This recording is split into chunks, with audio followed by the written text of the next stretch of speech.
about what she's going to share with you today. So Corinne has 30 years of experience in global leadership and responsible management education. She's a professor and director of academic centers and programs. She's an expert in leadership development and a strategic management consultant. She's also a responsible leadership coach and a certified spiritual intelligence coach. And we're really excited to have you with us today, Corinne. I'm going to go ahead and give it over to you. Before I do that though, real quick, I do want to make sure everyone knows that we are recording this session and will be available by tomorrow. And that if you have any questions or comments, please put them in the chat. We'll be using the chat throughout the program. So feel comfortable doing that. Have your questions, put them there, and that's it. So Corinne, are you ready to go? I have been ready for a long time. Yes, thanks. Thanks, All Nicole, right. for your support.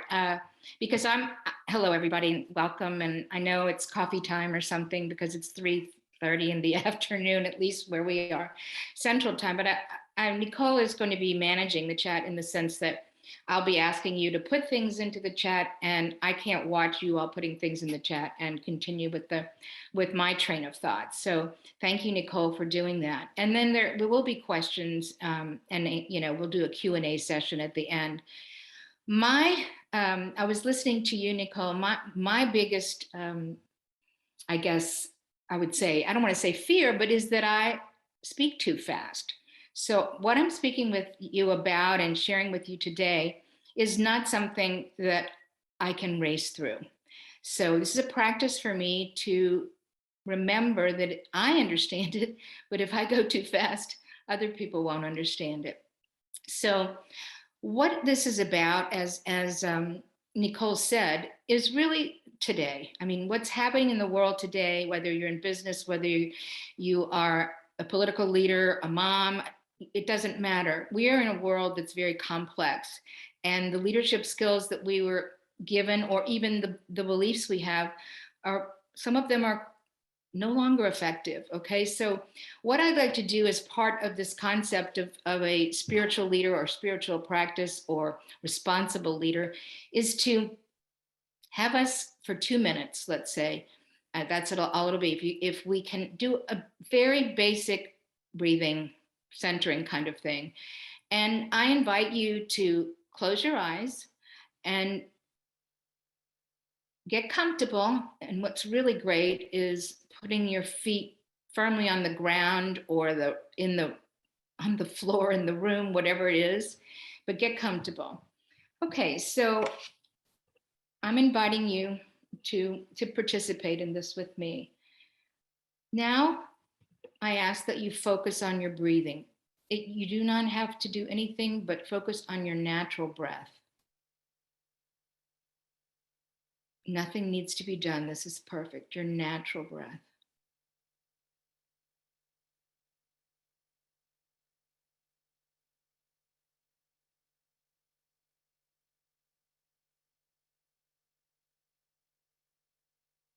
Sometimes our minds wander, not surprisingly, and all we need to do to come back to breath is come back to the breath.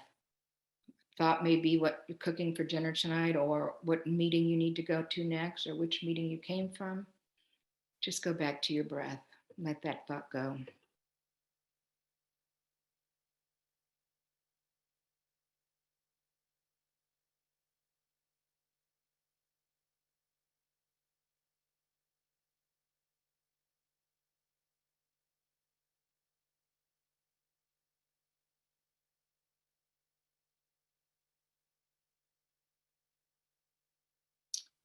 Okay, let's take one more breath.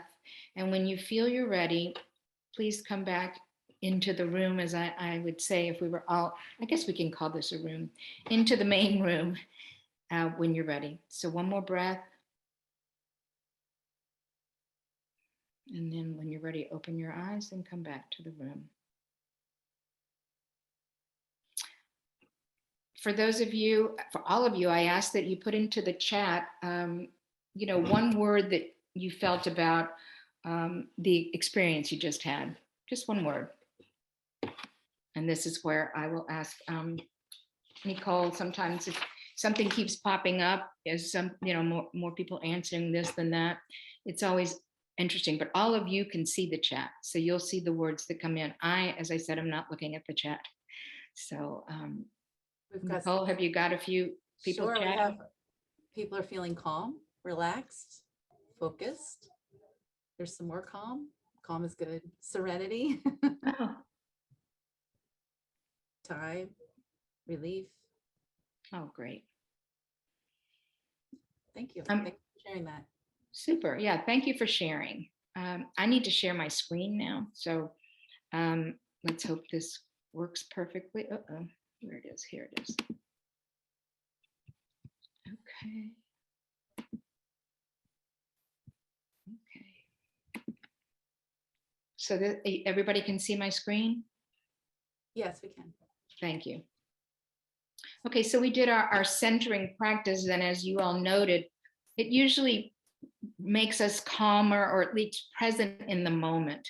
I mean, I don't know about you, but I'm in the middle of a move and I'm jumping from one thing to another. And so in order for me to even consider being here with you, I needed to spend some time doing the same thing, because it's really, really valuable. And I sometimes just forget to just be. So this presentation is going to be focused on, oops, let me get to I have to put my, yeah, that up there, is going to be focused on the world in which we live today and how we have not been trained, we've not been programmed, we've not been educated in certain areas or experienced certain things to be able to deal with the world in which we live. And we can see that. And we call it, I'm sure some of you have heard the acronym about VUCA. And VUCA just is a world that is, oops, sorry. I'm trying to move a bar that's on here because it's in my way. So, and let me do that because it is in my way. Sorry. Okay, I'm gonna go, I don't know why that's there. It's like it's covering up the go through. Do you see that in my screen now? No, we don't see a bar. Okay, you don't see it. Okay, because it's right across the middle of my screen. Let me go back. Okay, I'll get this. I have a learning curve, not really, but so it's the volatile and uncertain and complex and ambiguous world in which we live. We figured out we need new skills. I've been in management education, and I've managed many things, and leadership development, and it's constantly changing what we need. The world is changing out there, but we're not necessarily up to date with what we need to have as to be successful, to create a sustainable world and things like that. So we need these new skills and intelligence. We can't rely on those that were the past. They're not working. And I think when we talk about the VUCA environment, you'll agree. I mean, think about today. Things are, as we say, let's go into the volatile idea. I mean, being volatile means it's changing and up and down, and not, not stable. And most of us were brought up, not most of us, all our young alumna, but you had influenced by your mothers about being stable and trying to follow the rules. And you do this and this, you don't do this. And now we don't have enough education or experience to be able to share that with you. We're experiencing it, and you're experiencing it from another position, which is one of a new generation. So I think when we think about things, and I will bring up as we talk about this, what's going on in Ukraine and things like that, but mainly we get afraid when we don't know what's coming. A lot of us become afraid and even paralyzed in being able to do something. And so we are, if you want to say, we are prediction machines. We were taught how to try to map out the future. I mean, Nicole said I was in strategic management, have been a long time. The first thing we did was create strategic plans. You can't do an annual strategic plan today. If you do that, you're going to be behind tomorrow. For example, COVID. Who would have predicted COVID? And that flipped the world upside down. And also now with the war, sure, we may have thought it was going to happen, but no one knew, especially Putin, that he wasn't going to go in and be out in 2 days or 3 days. And so the whole purpose of this presentation is to have you think about those things that are changing and moving and constant, and maybe find some skills that can support you in dealing with this, so that you have better health, both mental, physical, it doesn't matter, better relationships and so on. So these are the 3 models that I've been working on lately. And as I mentioned before, I've been in this leadership development field for 30 plus years. And I have come to the space of responsible leadership, which I will explain to you in a minute. I'm going to define that first.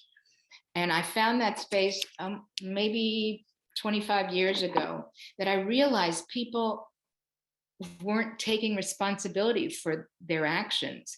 Me too. I mean, I'm not excluding me, I'm part of us. And also that maybe they didn't know they were not taking responsibility for their action. Maybe they had been told, you don't have to worry about that, or not told that what you just did was not responsible. And then I've moved in to this area of spiritual intelligence, which is built on emotional intelligence. And we'll talk about the 4 intelligences in just a minute. And then the last one, the definition of the last one, as you might imagine, is the idea that people who walk or are edge walkers, or those that take those bold steps and move into the future without knowing, with courage and with new ideas and the willingness to fail. And those people we call edge walkers, those on the edge. And I'm sure many of you are edge walkers for sure.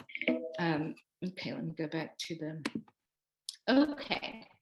Let's get started, because this is always in presentations of any kind.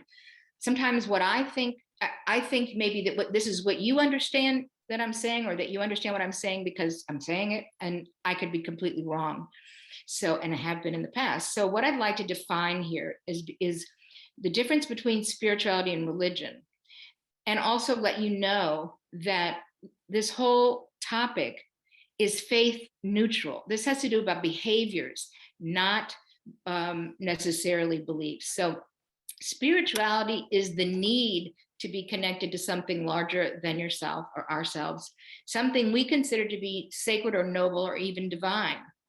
Religion is a faith tradition, a specific set of teachings, beliefs, rituals, and practices which belong to a group of people that provides a structure that can help individuals to meet our spiritual needs, your spiritual needs. So if you can see the nuance there, you do not have to be faith-based or anything to be spiritual, and vice versa. And the instrument that was developed and how we are coaching and teaching in this area is one that we would call faith neutral, although everything's built on wisdom traditions, but it doesn't matter if it's religious or not. So responsible leadership. So let me give you some ideas about when I came into responsible leadership, which I mentioned in a second ago, but I kept finding people who were victims. My students, other people I worked with, seemed to be victims of a lot of things. It's like something it happens to me instead of me creating it. And so we really give up our power when we don't say, I created this, because then if you feel like a victim, you don't go into the mode of power, you go into the mode of shame or guilt or disbelief or things like that. So I started pushing the responsible leadership button 25 years ago, because I was feeling a terrific need. I was watching a change in students and in business people, and seeing that, wow, if we all lived in a victim mode or in a mode that wasn't responsible, this wouldn't work out. If I didn't take responsibility for my actions, and of course, I think you can still see today, that many of us don't. I mean, you can't be a perfect leader or a responsible person all day long, every day. This is a practice, and sometimes an uncomfortable practice. So responsible leadership, we say that's one who takes committed action to create an unprecedented future without permission, authority, or evidence that they will succeed. You clearly see there the importance of courage, but also not being confined in a box. It doesn't mean you go crazy, hardly. But I used to like to color outside of the box, but my biggest problem was I was a people pleaser and still am to some degree. And that kept me in a box. And, as I've gotten older, of course, I think that I've become less people pleasing. So in the business area, and I want to note this too, we're talking about individuals and organizations, okay? I spend most of my leadership development time first with individuals and then within the organization. So one who makes sustainable business decisions concerning all stakeholders' interests, including the environment and future generations. So I'm assuming, and I'll just quickly say, I'm assuming everyone knows about stakeholders.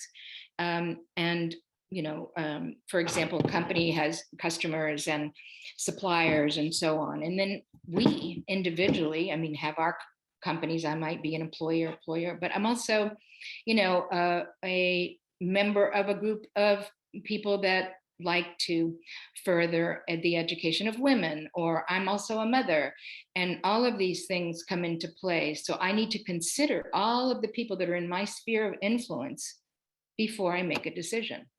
Because when I don't, something pops out, something doesn't work right. So this is a really difficult practice.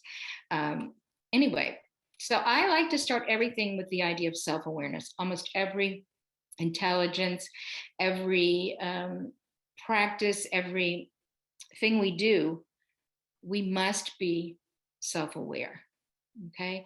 And when I take you to the intelligence in a minute, you are self-aware.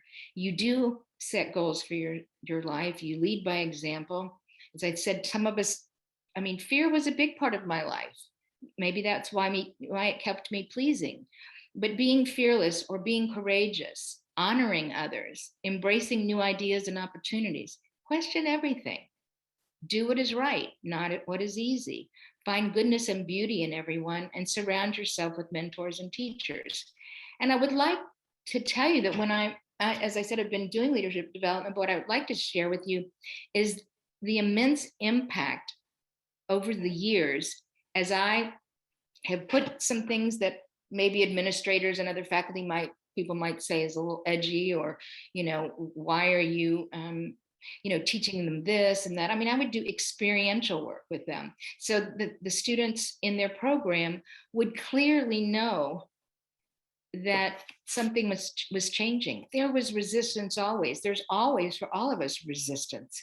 So what I really did was, first I taught them all about the theories of leadership, which is very important. Don't get me wrong.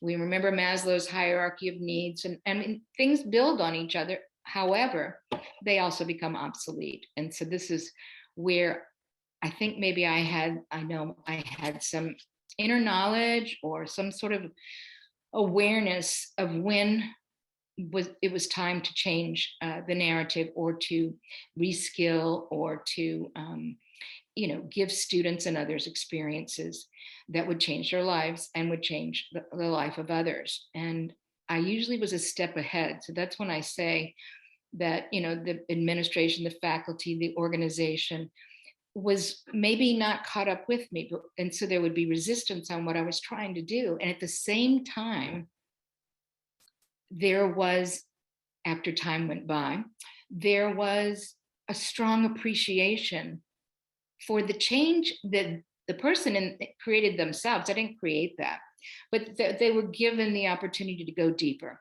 to learn more about themselves, and begin, as we said, these self leadership goals, if you will.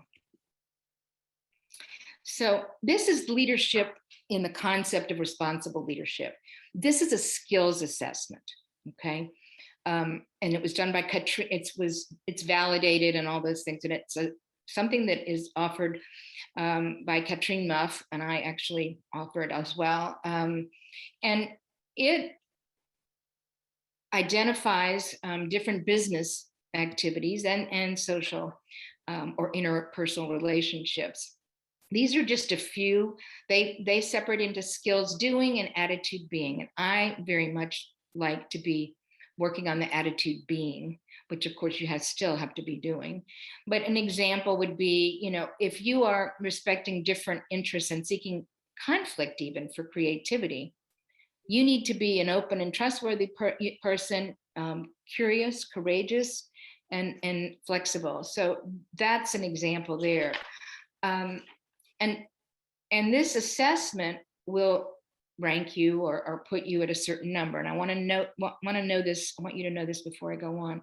That is, this is not leadership development, personal development, professional development is not a competition.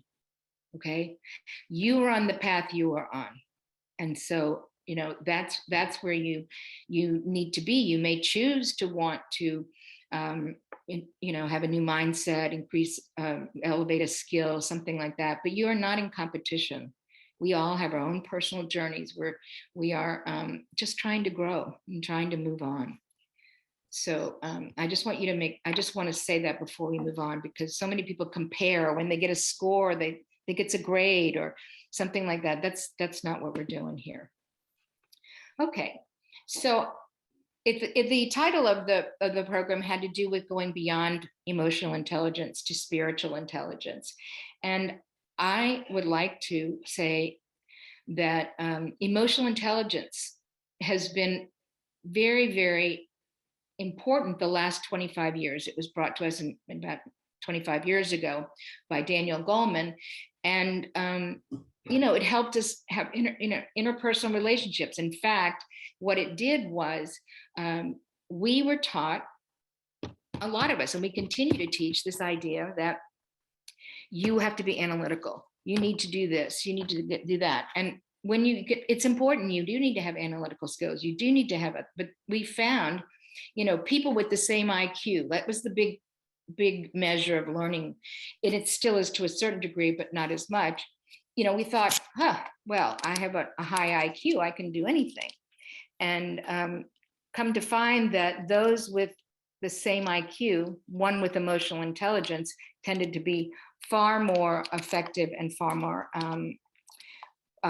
creative. So I want to tell the story of the person who actually sort of came into the concept and then built the assessment in the area of spiritual intelligence.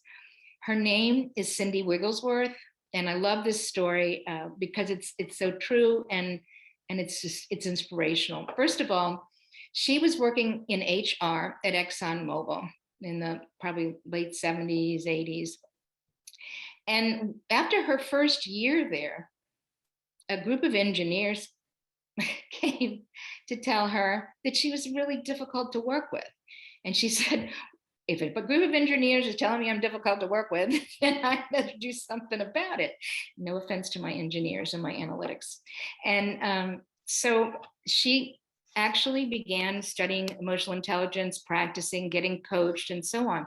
But as she was doing this, she realized there was something else beyond emotional intelligence that wasn't necessarily something that she did consciously at work, but it was happening at home and in her private life and other aspects. And she said, you know what? There's something here beyond emotional intelligence that's actually helping me, that's making me be far better than I was or than I am.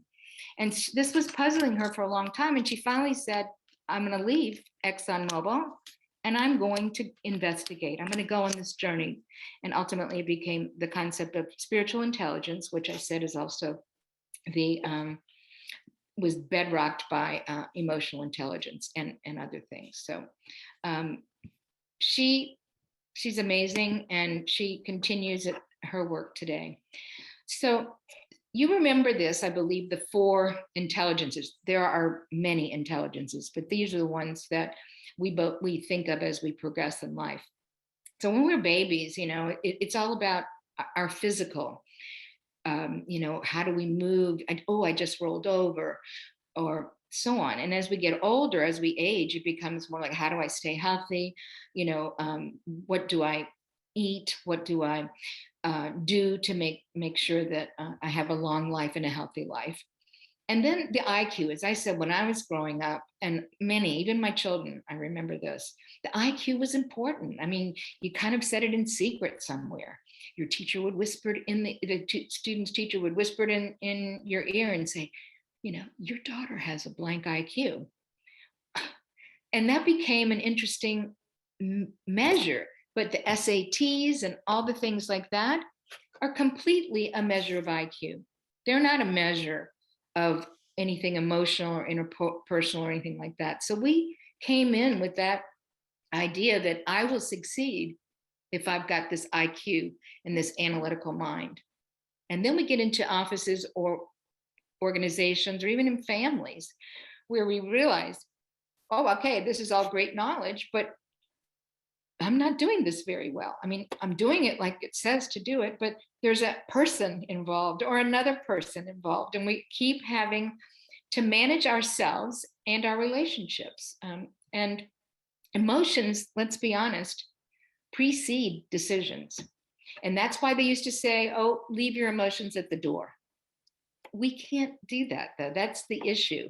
And so when you leave the emotions at the door, you are creating what I would call, which is a VUCA environment within the organization or within your family. It's turmoil, it's volatility. When you are present with your emotions and know how to manage them and how to have interpersonal skills and create relationships and so on, it is a far better life for you in general, and also for organizations to which we belong. And then, as I said, managing ourselves and our relationships well. And then came SQ from Cindy Wigglesworth, and now it's very much in the literature. It wasn't for a while, as I said. And it's the idea that there's something beyond my understanding of my emotions. It's an inner wisdom that's guided by compassion. You all know your inner wisdom. Sometimes we choose to kick it out, either because it's too difficult or it's too painful or it's scary. I don't know if I have the courage to do this. And while you have inner wisdom with compassion, you also have inner and outer peace. In other words, you keep this space even in times of uncertainty, or especially in times of uncertainty. It is a place where a person can make decisions that are more proactive, more humane, more sustainable than they could before. And you all know about all these intelligences in yourself, because we're beings. And then the other piece is, I'm here always to learn, but specifically today to share with you the opportunities to increase our intelligences. And as I said before, this looks like a pyramid, and I sometimes don't like pyramids because it looks like one after the other, like Maslow's hierarchy. However, you don't lose these other things as you move there. And you may be emotionally intelligent in one area and not have the verbal intelligence, or you may be spiritually intelligent in one area and not emotionally. But they build on each other, but at the same time they're playing with each other all the time. So let me I just told you this piece, the ability to behave. This is spiritual intelligence. Remember about spirituality and leadership. Spiritual intelligence is about behavior. Okay, it's not about your greater power or those kinds of things, although you believe that often. I mean, most people believe it, not all. But the ability to behave with wisdom and compassion while maintaining inner and outer peace, regardless of the situation. I mean, that spoke to me as I was moving through, developing myself, and working with students, I would just wanted to be in service to students and to business people that I consult with, even to, to friends, to family. It didn't matter. However, this practice is not an easy practice. And basically, we believe, Cindy Wigglesworth is the one who says, behaving with wisdom and compassion is to act with love. And when you think about that, that's exactly what it is. It's beyond just empathy. It's beyond just knowing a fact. So, wow, I'd love to be spiritually intelligent in that sense. So there's an instrument that we call the SQ21, which is the spiritual quotient, what we usually call it just SQ21. And SQ21 is an assessment for spiritual intelligence. There are assessments also for emotional intelligence, physical intelligence, and IQ, as you well know. Not all of those that we did in the past, and even some today, are are valid. But these and this particular one is quite valid. And so it's not, as I said, it's not about your religion nor about your beliefs. Your beliefs are your beliefs, okay? SQ21 is about behaviors that matter for personal and professional development. And it's based on a collective wisdom from all traditions over time. I know you may, I don't know that. I have to give you this background information before I can do some work with you, because it's complex and not everybody's heard of it. So that's why I'm not, I don't want to say not trying to be a teacher. I'm trying to be with you. However, it's just not a simple concept, and it's thought provoking and requires reflection. So I've already mentioned the idea of inner and outer peace and acting with wisdom and compassion and so on. So now I would like to interact with you. Why don't you put into the chat a name of a leader, person, you believe has a high level of spiritual intelligence based on what I've just told you or just talked about. So name a leader you believe has a high level of spiritual intelligence. Please put it in the chat. Corinne, as you say that, I just wanted to share, because I know you can't see the chat, but that reminded Dory Lynn, one of our participants, about a book, Breakfast with Buddha. And so she shared that with everyone. Oh, perfect. Perfect. This is it. I mean, there's so many wonderful traditions out there. Mm-hmm. Thank you for saying that. Okay, so please put those in the chat, because it's so interesting to watch what each other is putting. And it gives you a real sense of, hey, I'm not alone in this. Look, we're on the same path. We are these precious human beings. So do that. And Nicole, maybe you can call out a few things that are coming up, some leaders or people that have been put in the chat.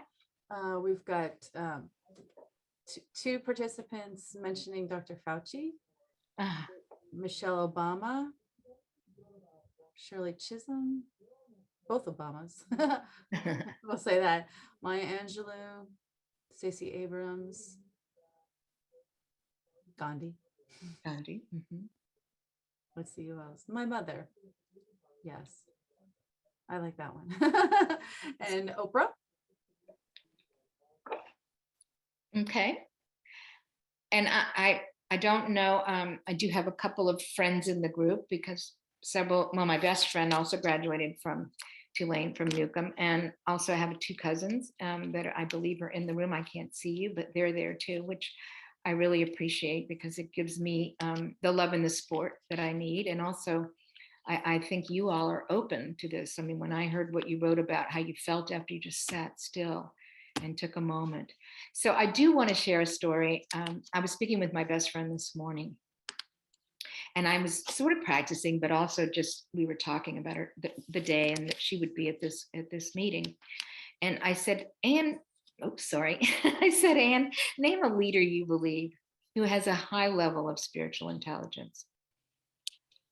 What came out of her mouth was not at all what I expected.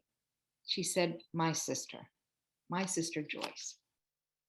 And then we went through all of the characteristics or the reasons why Anne said Joyce. I mean, I was full of joy, but why Anne said her sister. How spectacular is it? These people don't have to be way out there. They can be right with you. And people you admire. So kudos to this person. And what an honor to have been a part of my friend saying such a really powerful, as you were saying, Nicole, I love the mother one. Well, this is the sister one. Right. Any others before I move on to the next slide? Nelson Mandela, and we've got someone else who said they were going to say their sister too. So okay, good. Okay. So anyway, here is a list, and it's not exhaustive, but this question is asked when we do seminars, all over the world, they're asked, who do you admire? As a child, we ask these, we ask children, everybody asks these, and these are not all inclusive or anything, but these are some of the major people that are put out there. Now, so I don't want to get into it here, but the big question is, what about President Zelensky? And there's both sides of this. It's really interesting. Is he currently being a responsible and spiritual leader? Questions for you to ponder. You can see both sides. You can see, and it's in a tough situation, which is war, but that's where you'd want to have a responsible and a spiritually, emotionally intelligent leader. So let's do another share. Corinne, I'm going to interrupt you for just a second, because we do have a comment that one of our participants, Lisa, didn't hear the question as who we admire. And I think that's interesting because it's someone who might be a spiritual leader, but it's a good point. It might not be someone. Exactly. It could just be someone that we can acknowledge is a spiritual leader. Exactly. Or just be so grateful that person's so close, or a friend or a coworker or anything like that, and it's really interesting, and I hope these are saved in some way. But here we are, all Tulane alumni, and what do we have in common? What are we sharing with each other? Because this is really, really supportive, and hopefully there will be opportunities to be together and move forward on some of these things. So I'm going to ask another question, okay, which was about the traits. What is it that you admire in someone who models responsible leadership and or spiritual intelligence? Please add that to the chat.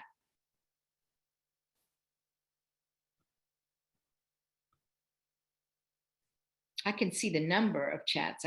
People, but I can't see the people, but that's good. Because I love to see people and meet people. And so I would be looking at all of you to connect in some way. I'd like to connect with my audience. So, well, I'll share what we're seeing is patience, honesty, transparency and compassion, selflessness, empathy, patience, the ability to really listen, ability to remain calm, compassion. The people who understand that leadership is not about them, they have a bigger goal in their view. They aim to lift it all. Willingness to make tough decisions despite criticism. Okay, super, exactly. So I'm going to show you a traits slide that, again, by asking questions, we always are often asked, well, what is it about this person that you admire? And this is, again, many people have been asked these questions, and these are typically the most common traits. And some of you these are not exhaustive in any way, shape, or form, but this is kind of what most people see about other people. And then, how do you feel when you're with people? Here are some amazing traits. Would any of you not want to have this in your organization or in your family? So why are we keeping them or not developing them? Can you imagine if we all walked around and I'm not one of these people that thinks fantasy. I'm thinking this is doable, that we can do this. And even when you're you're working on this, you're working on it at your own level. Some of you are already outstanding teachers or courageous or wise. We always get to go to the next level. But some of us don't have certain things that we're very good at. Being calm and centered. I'm getting better, but I'm a very active, interactive person. So I know I would want this in my life and all aspects of my life. And I think obviously the world would be a very different place if we were able to act in such a way. Okay, now I want you to add to the chat.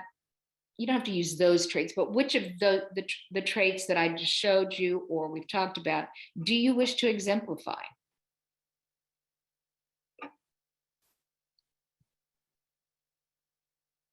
Please put it in the chat, because I think it's the exciting part, what you want to do, what you want to be, how you are going to show up in the world. See, they're coming in fast. Let me read these for you. Good.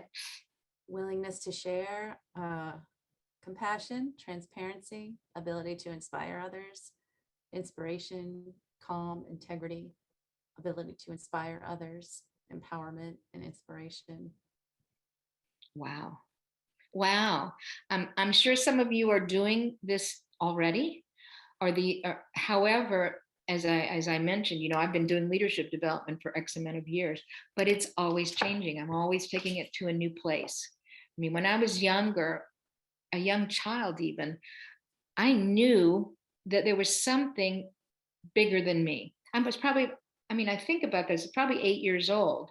And I was raised in the Catholic tradition, but yet I knew there was more than what I was being raised with. There was another aspect that was way bigger than I am. And so my family and friends and those that know me would call me a seeker, or those that don't understand that I'm a seeker, if I am, would call me a risk taker.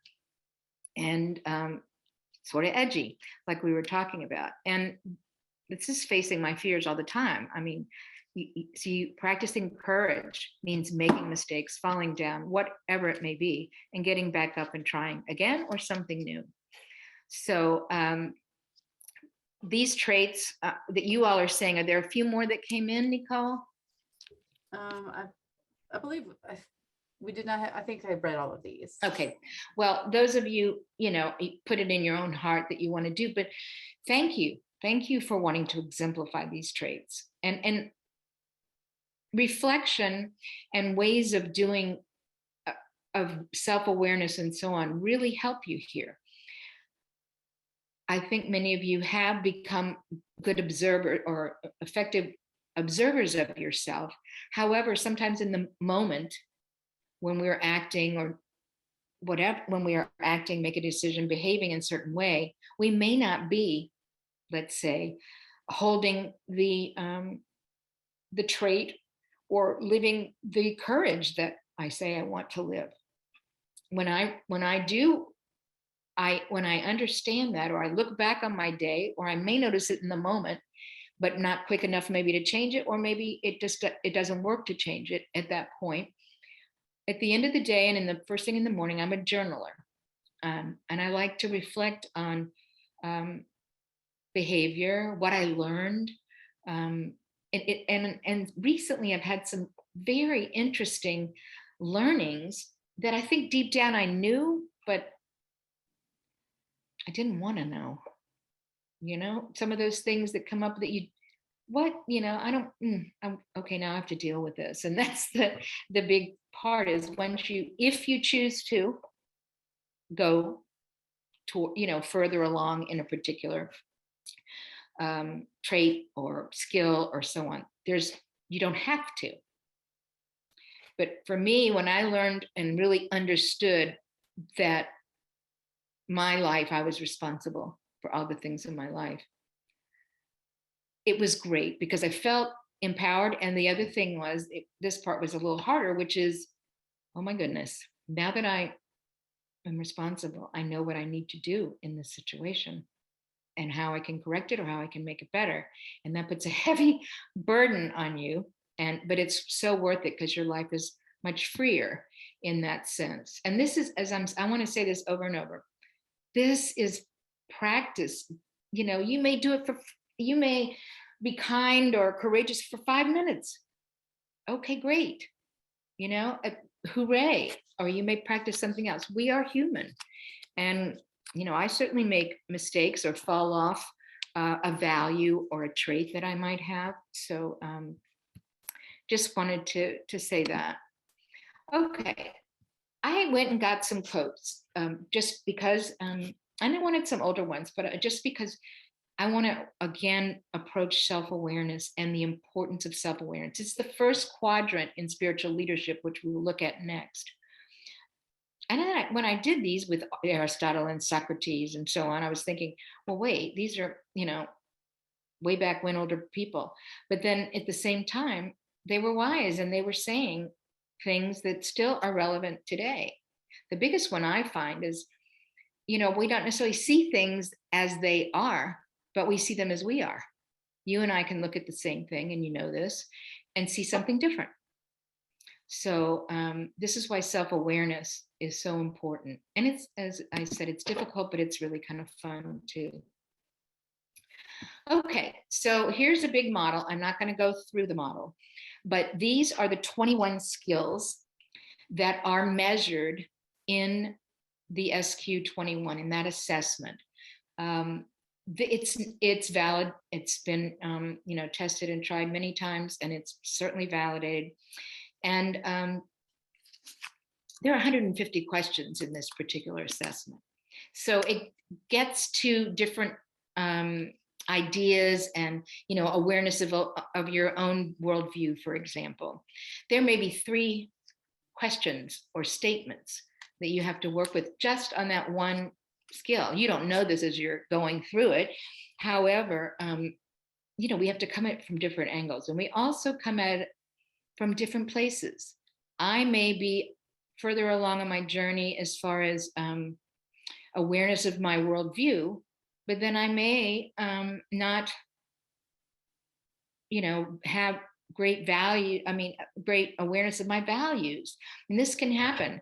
And the idea is, if you choose to, you want to go to the next step. And so this is what we coach on. It's also what I am practicing. And also we see when people are this way, those wise people or the spiritual leaders that you talked about, how they can affect and change the world.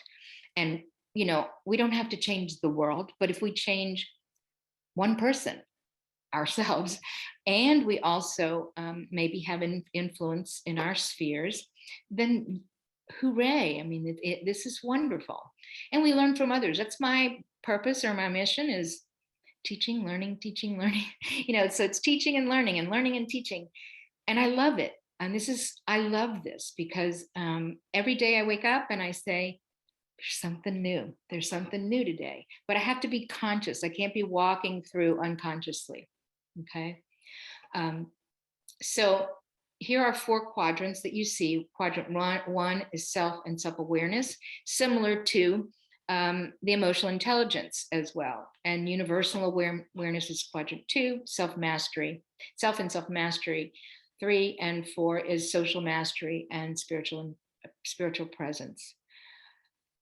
1 and 2, 1 and 3, or 1 and 2 actually go together in the sense of it's about inner work. It's about what I know about myself. It's not what other people know about me.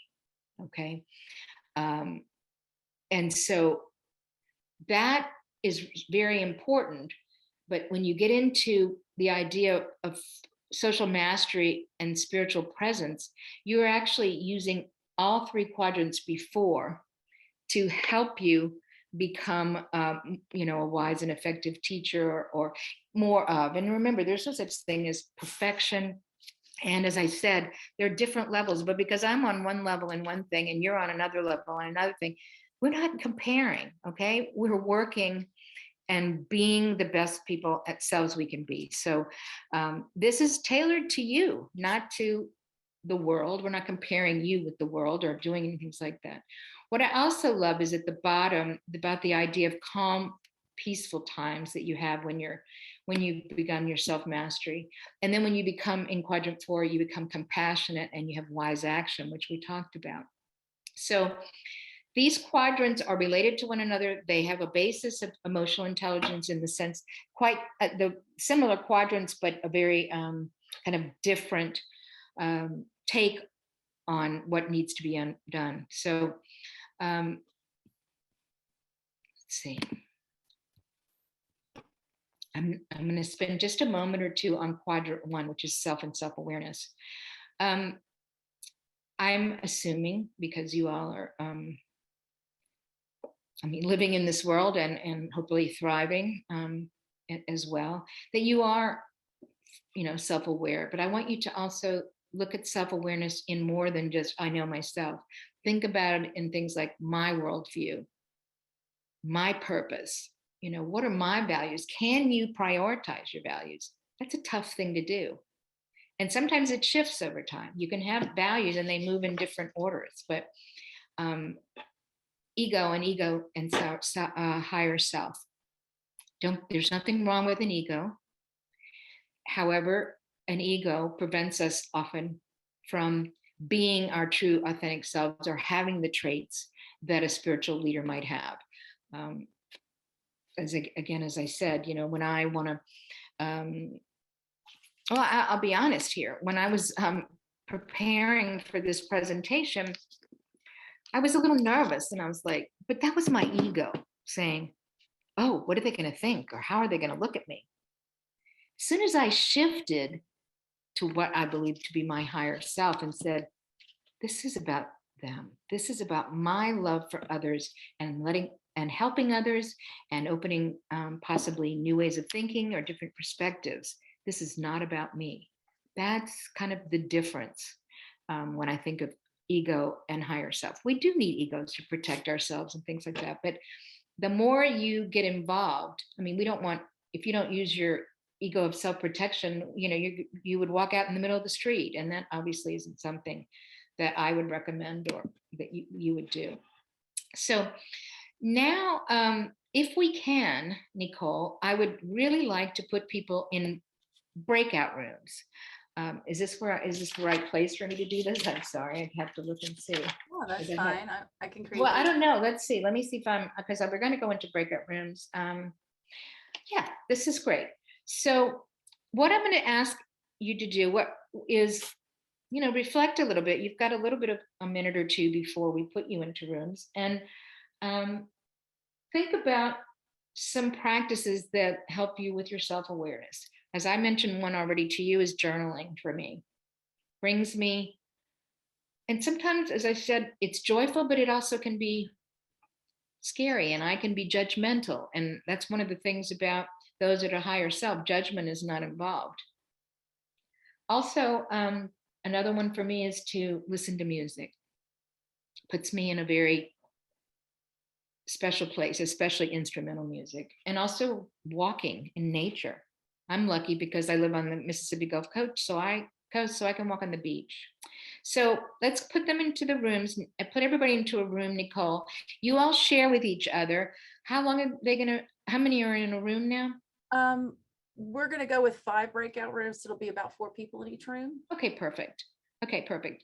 And then what I'd like for everybody to do is be conscious of the time, and everyone gets a chance to speak. So about 2 minutes per person, and hold each other accountable to that, because every one of us, deserves to, but you need to be responsible for having an opportunity to speak. I will tell you this: I'm in courses all the time as a student, and I'm a coachee, and I'm a coach, and I'm in this course right now that has to do with edge walkers, and I was kind of upset with myself because I tend to please, remember, and so I let everybody go before me. I tried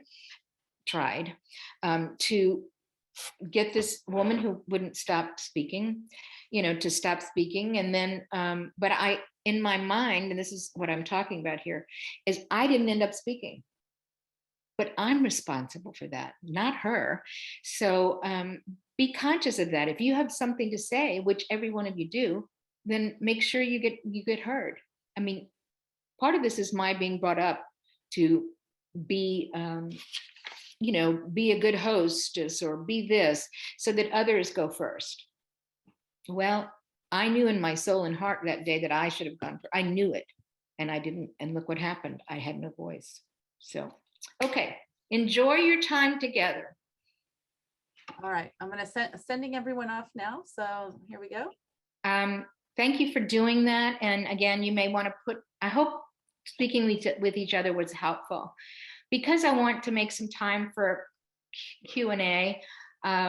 I'm not going to ask us all to report out or anything like that, but thank you for doing that. And also ask for support from any of us. That's one cool thing about when you're an alum, an alum of something or a part of a group. We're here to support. So in any of the, and I would reach out and ask for support too. Okay, so basically the key points we talked about was the complex and unpredictable world, these new models of leadership. The ones I talked about today had to do with responsible leadership and spiritual intelligence, and then other models to explore in the future. And then as far as leadership development goes, as a certified coach, any certified coach, this is not about me, who gives, not only coaching, but wants to work with you in an assessment, always will speak with you before anything starts, because it's got to be a fit.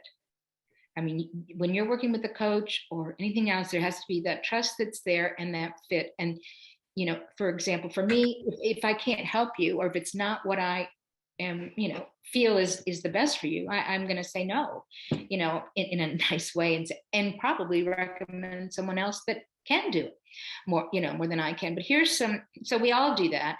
And then what we do is we co-create a development plan. I'm being coached all the time. Okay. And actually the woman who does the Edge Walkers work who founded that is my coach.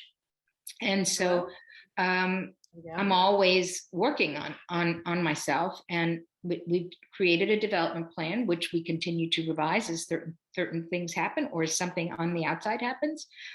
And, then we'll coach and train you. And then if you're interested in systems work for organizations, oftentimes we start with individuals or leaders to work and change, work with you. And then how fun is it to work with a group or to learn where in these assessments, any of them, where people are in their place, and then better be able to make the changes. So lastly, just a quote and a call to action if you want. What lies behind you and what lies in front of you pales in comparison to what lies inside you. You have all the knowledge that you need inside. We just don't know how to access it sometimes. So, we were all born perfect, just as we are, and given the opportunity to find that special spiritual leadership space and to live with it. And so I think, it's my personal opinion, that loving and wanting to be loved are basically what it's all about. So thank you for that. And then we'll go into questions, right, Nicole? I'm going to go ahead and turn this, or, get out of get out of this. Please go ahead and talk, Nicole, because I think there's some questions in the chat that I would be happy to address. So I will go ahead and get started with those. One of them is, well, we have a couple of questions about remote work and kind of how EQ and SQ factor in, what are the best methods for women business leaders to express their EQ in an all virtual environment. A couple of other questions about remote work as well. Okay. Share some specific tips on that. Sure, I'm happy to. And we've all walked through this with COVID and other things. And of course, I bet there's all kinds of, when you were home, certainly my friends with spouses working, children home and schooling. I mean, it was very, very difficult. I think that some things actually, there is a positive side of what this has created. And that is you can connect to anyone, anywhere. I don't have to wait to talk or write a letter or anything like that. We realize that you can feel another person there. I mean, when I look out here and see you all and, look at Nicole and stuff, I'm connected. I feel connected. The question is, like some ask, how can you feel that way in a remote environment? And I think it's all where you're coming from. I think what's going on with you is coming through the screen. If I sit with you for a while, my emotional intelligence will kick in, some other things for myself and for the other. And I think come into this remote environment with your whole self, come in a loving way, and enjoy, work on how to really communicate. You're going to become more expert more of an expert in connection, because it is different. But at the same time, I find it very, very comfortable. And if I didn't have this and couldn't speak to my children, one who's in the UK, one who's in Florida, it would be disastrous if I had to wait for a letter. So it's an opportunity. Now, being alone for someone like me, and those of you that or like to be in organizations and work there and be on teams and everything, it becomes a little bit difficult. But the wonderful thing is you challenge, because it's difficult and a challenge, you want to find a way to bring the team or the organization or whatever, the customer, into as real of an experience as you can. This is where our creativity comes in. This is an interesting space to be more open, believe it or not, more open. When I'm in the classrooms, let's say, or meetings of 20 or something, it's hard, okay? It's hard, but that's why breakout rooms are important, just to give people some time. However, you can chat to the other person, you can get in touch and call them later. With kids running around or whatever, dog barking and things like that, it is quite hard. But it is possible if you set yourself in a space. You have to do it at work anyway, to be able to do your work, and a place that's very warm and comforting for you, so that you can be all that you can be on this particular, conversation or team meeting or whatever. And your enthusiasm, your concern, your doubts, whatever, can come through. And how great it is to figure out, just by looking through a screen at someone, how they may be feeling or thinking, that person looks like they're in distress, or that person, looks happy or interested. I mean, this is going on, and it's a practice, you all. I mean, and then as far as handling it, you need to make space for yourself. That is the number one thing to do in your life, because then you are able to do and be for others. Okay. But if you are not giving yourself the space for growth and self-reflection and relaxation and so on, it's really hard to show up, especially with these chaotic things. And as I said, the world became more complex. It's more volatile. It's more, I don't know, it's more difficult, and too many things coming at you at one time. This is the practice. This is how we learn to do this. And because you're not in the office does not mean you can't call your team together. And we need to look and work. And I don't know how many of you, my guess is quite a few, at least from the people I've spoken to, really like working from home. And we can create a network. And that's what's so wonderful to me, is I can call and be in contact with my friend that's in the Netherlands or something, and see her and be there. I don't have to say, oh, I can't, because talking on the phone is quite different. There's no question about it. Okay. Because mostly we read people's body language. That's what's really talking. That's what's really saying something to us. So it's a practice. We each have to find our own way to do it. But if you start working on some of the skills and traits of emotionally intelligent, spiritually intelligent, responsible leaders, you will find your path. You will find a way to make it a better experience for everybody online. Well, that's a good lead into one of our, or two of our other questions, Okay. actually. One of them goes back to the breakout session about being more self-aware. Do you have suggestions on how someone can become more self-aware? I think, okay. First of all, it is a commitment to yourself to sit down and be quiet. Just be with yourself. Write how you feel. Some days you won't be able to do this at all. Okay. It just won't be there. Or, your mind's wandering all over the place. But really, you make a commitment to, I want to learn more about myself. I want to know how others' behavior affects me, how my behavior affects them. I want, certain things that you're saying, like if you say I want peace in my life, or I want, integrity, or whatever it may be, this comes to self-awareness. Because if I act in integrity, or if I act vulnerable, typically the other person feels more trusting or more open to me if I'm vulnerable, because then I'm giving permission or willing to do that. So it's a commitment. And as I said, you can be coached, of course. And there are places you can go and study. I spent 2 years at the Living School for Action and Contemplation. It was online, but we would meet and that's Richard Rohr. I don't know if anybody knows of Father Richard Rohr, but he's a Franciscan priest who, let's say, walks on the edge at the church and is always in trouble. But that's one way. And then the other, I would say, be kind to yourself. I don't know about you, but I was brought up to, and not intentionally, but just in my way, of criticizing myself. I'm my worst critic.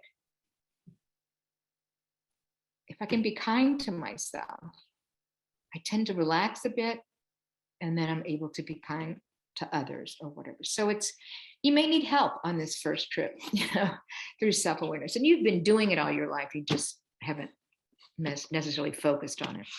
Okay. Great, thanks. Mm-hmm. I want to get some of these other ones in. Okay. Oh yeah, time's passing. We did have top 5. Someone asked about the top 5 characteristics of emotional intelligence in leaders. Okay, well, this is Daniel Goleman's work, and there are really sort of 5 elements of emotional intelligence. We would call them. The first is self-awareness, which I think we were talking about actually for spiritual intelligence as well. And as I said, it was built on that. But these are your emotions and so on. And then there's this idea of self-regulation. You can ability to control your emotions and adjust what you're doing or saying in such a way. There's motivation involved in emotional intelligence, because if you can deal with your own emotions, others' emotions, and think about certain things like that, or feel those things, then you're better able to do something, or more excited about doing something. The idea of empathy also comes in with emotional intelligence, and that's identifying with other people. It's different from compassion, which is really being and feeling with that person, but not pitying them or doing anything like that. And empathy, you are feeling them, but it's this other one, compassion, is deeper. And then social skills. Emotional intelligence is about social skills, the capacity to communicate with others, listening, I mean, I always want to say something. However, when I listen, which is a lot of coaching, is not me speaking, I listen. And boy, I learn a lot. And also the other person feels heard, feels, a part of something. So those are the ones that are in emotional intelligence. Some of the traits that were in spiritual intelligence and, are similar. But those are really the basis or the elements of emotional intelligence. Great. Let's see. We also have a couple more that we can get in here, perhaps. How would you recommend we engage and use our EQ in a male-dominated field? Ooh, I'm an expert. No, not really. But listen, when I started, I was the only female in my finance class, for example, or, in an organization or on a faculty and so on. Inner work that we're talking about in a male, when we think about the world, and actually I was thinking about this and talking about this with my friend Anne, who I just said we spoke this morning. You see the world being led by, people that have always led. And now this isn't working anymore. It needs to be open to the best, or those that are most open. So I have had a really difficult time in male dominated cultures. I've left jobs because they were male dominated. So the only thing I can say is this work, you don't have to say, and somebody mentioned this earlier, we're not talking about this work. The reason why we say it's non-faith and all those things, is because spirituality is a word that scares people. Oh, what do you mean spirituality? But it's really our essence. It's our inner. So you have to ground in yourself about this and just be authentic. Just be authentic. And you will get shut down, but you will be standing up more and more for yourself because you will be more self-confident, and some people will start listening to what you have to say. We're really behind in this area as far as male-dominated cultures. That kind of answers, I think, a little bit of this next question, but showing about how when you show those qualities that can make people uncomfortable, how can one prevent themselves from being penalized for showing more of a spiritual side? Okay. Well, first of all, let's see. I tend to find like-minded people the best I can. As I said before, in the beginning, when I would act or be doing exercises or whatever that were considered, what did they call it? There was a name that they would tease me with, the president of the university or this person or that person, doing all this, whatever you're doing up there. It was my classroom was upstairs, but I found that I had to put my courage pants on or whatever and say, and do it anyway, do it anyway. And I would say I did make people uncomfortable, but I was so sure about what I was doing that I they'd laugh or say whatever. And I'd say, listen, this is the way I believe I'm going to do it. And I just do it. Now, granted, I had a management position or whatever, but that's one thing. And it is, you have to worry certainly about, or be knowledgeable, emotionally intelligent about other people's feelings and attitudes and stuff, but you're not responsible for them. Just like a comedian. My daughter likes to do stand-up comedy. That's her side show. But anyway, she's not responsible, if she thinks she is, responsible for the audience's reaction. If you go there, you'll get paralyzed because you won't move forward because of fear that you aren't making someone feel like that they're supposed to feel, or those kinds of things. It's still, I just moved back from Switzerland and university work, and this is still an issue. Of people being uncomfortable. But once they get through or experience it themselves, you get somebody who thinks like you do or begins to act like you do. It's your modeling or your being the example. But it's hard. I'm not saying it's easy. Right. One more. Let's see. Well, how do we reframe the victim experience? In the beginning. Okay, this is a course in itself. Yeah, all of these things left, but we'll try. I've done workshops in this. All right, very quickly. I have a very dear friend who also is a Newcomb alum. She lives in Miami, and we had a falling out, and I'm a person that likes to have, relationships intact. And it was very surprising, it was very hurtful. It was a deep hurt and it cost me my job. And, I was angry. I came back and I was, I had to leave everything and move back from Miami to Tampa and all kinds of things. And I was angry that had happened. But and this was one of my best friends.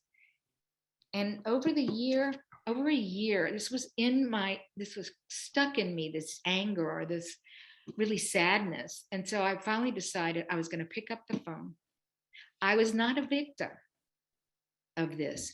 I helped create, however, this happened in the way it worked. And so I said, I'm going to call her and see what happens. I sure hope that we can reconnect and be friends again.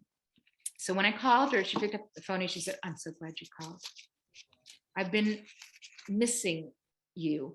And me taking myself out of the victim mode allowed me to then say, I'm responsible for some of the things that happened, of course, or for the things that happened. And then I don't know where the courage or grace came from, but that's how I reframed my victim story. Great. Well, thanks. We're right at time now. So thank you so much, Corinne, for sharing You're all of so this. welcome. Yeah. Yeah, I want to thank, we have Dorleen, thanks for that other reference that you Yes. in the chat. She also shared she loves Richard Rohr. Yeah, you know who that is? Actually, one of my cousins is on here, and she introduced me to Richard Rohr. Oh, well, there you go. And put a link to a CHQ assembly platform. But thank you so much. You're very welcome.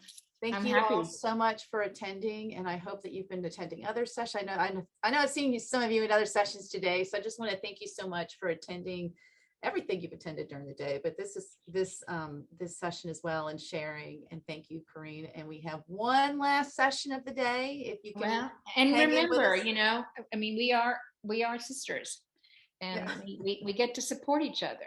We really do. And somebody was mentioning mentoring and those kinds of things. I love being mentored, and I love to mentor. I mean, it's such a rewarding experience. You learn both ways. It's not like I'm the counselor or I'm telling you something. We're learning. We're going through this journey together. So thank you all. Thank you. We'll end on that note. Thank you all so much. Have a great evening. All right. Bye-bye. Session if you can. Thanks. Bye-bye.